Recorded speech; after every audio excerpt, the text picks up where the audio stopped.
Amazing. Hi, well, thank you all for being here, first of all, and thanks to Sebastian, of course, for this wonderful showcase on what it can look like when an established production company actually has the guts to embrace this new, groundbreaking technology.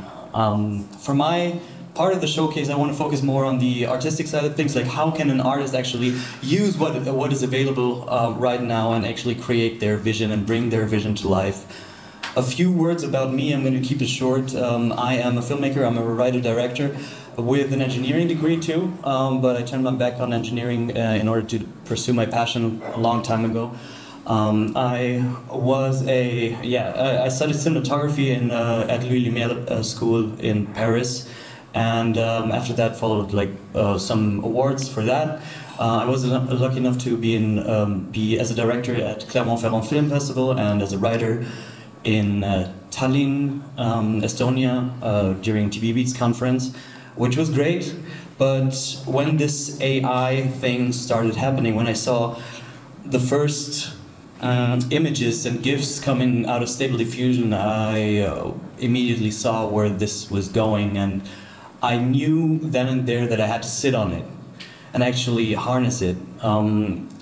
But the engineer in me also knew that it would take a while for fully AI-generated images or films to become feasible. So what we decided to do with a small team was to embrace the technology where it's at right now and not wait for perfection, but to use what we have. And in order to do that, we decided to go hybrid.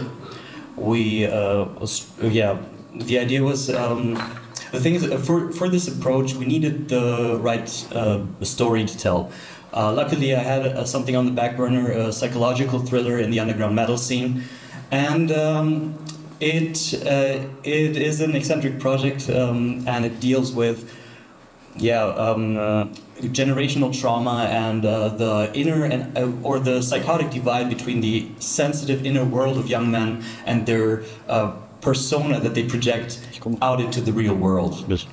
So the title of this film is 21st Century Schizoid Man, and the hybrid approach was to strip down the visualization of this film all the way to the bare minimum, meaning 9 actors and actresses sitting around a table and playing out the screenplay in one sitting, in one afternoon, with real human emotion.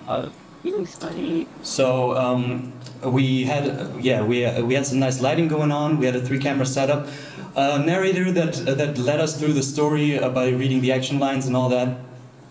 And in the next phase, this table read will become the basis for AI-generated images that will enhance the story. So we're going back and forth between the table read and the AI images, so establishing shots and crucial character moments and pivotal scenes that I've been carrying around in my head for 4 years now will be generated in AI, and then we come back to the table and we see the actors and actresses play out the scenes with real human emotions. So, of course, there's going to be overlap, as we saw before. You can use the actors' performances in order to drive the AI images, and of course that's what we do. But we always, the idea, the central core of the concept is to always go back to the table read. We don't want to do everything in AI. We want to keep the actors alive. A few words about the story probably would be nice. So this is a story about an ambitious music manager. As I said, it's set in the underground metal scene, and that music manager pushes his sensitive rocker to take the next step in his career. And while he's solving pragmatic problems in the real world, he's dealing with Russian gangsters from the past of the musician. He's dealing with corrupt label bosses, with old lovers.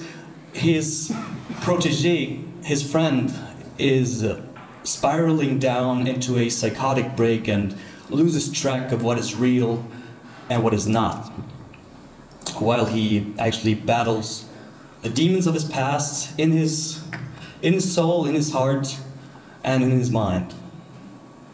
So as the music manager, I'm sorry, getting them confused, as he realizes what's going on, he has to come to terms with his own emotions, with his own feelings, and understand the side of his musician from an emotional point of view, and finally has to risk his own life to save his friend from his own mind.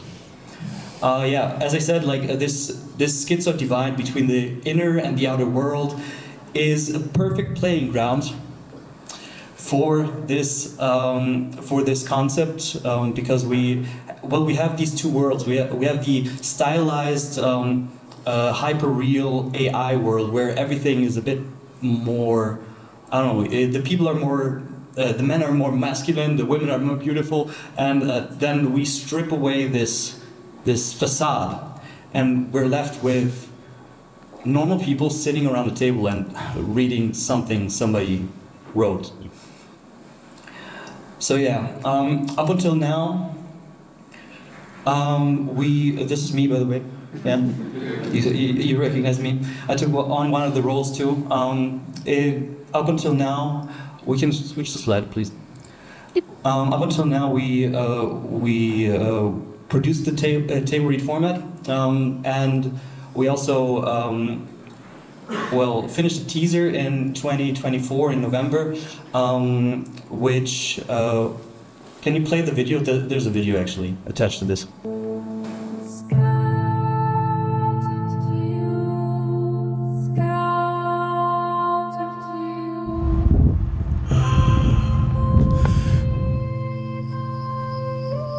Ich glaube, du kommst nicht wieder. Hat dir deine Mutter das gesagt? Nein. Ich habe dir versprochen, dass ich immer auf dich aufpasse.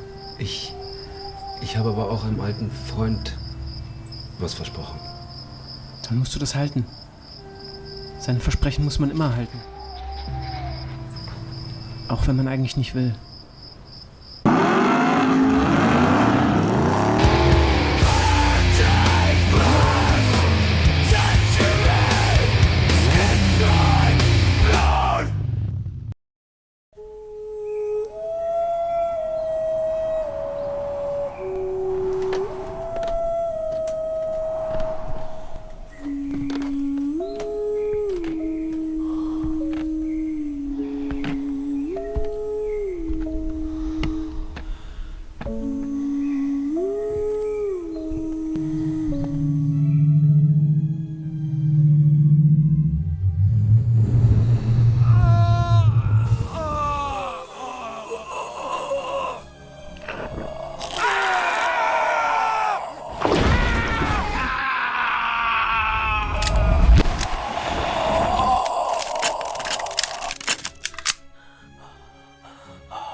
So yeah, I guess you understand what I mean by highly stylized now. It's an intense movie. The second part of this clip that you just saw, well, we had some trouble actually prompting for the scar to be in the exact same place all the time, which is why we decided to organize a photo shoot. We got some SFX makeup and took like 300 pictures, of which we then used 50 to as the training data for a LoRa, and then we generated images basically in the other video that didn't work. There would have been workflow stuff, but never mind. So yeah, and then we started building the scene, and it's an eccentric movie, definitely. It's intense on spiritual terms, on physical terms, emotionally, intellectually, sure. But we need those kinds of eccentric experiments right now, because we're entering an age in cinema where beautiful images are becoming a commodity. By the end of this year, everybody will be able to generate an epic science fiction epos by the push of a button. And in that case, what discerns us as artists is authenticity. What? It's vision, and it's the lust for the unknown. So that's what Beyondflix is about. And all of you are welcome to join us on this path into a new future, and together, hopefully, we can make it better than the past. What do you say?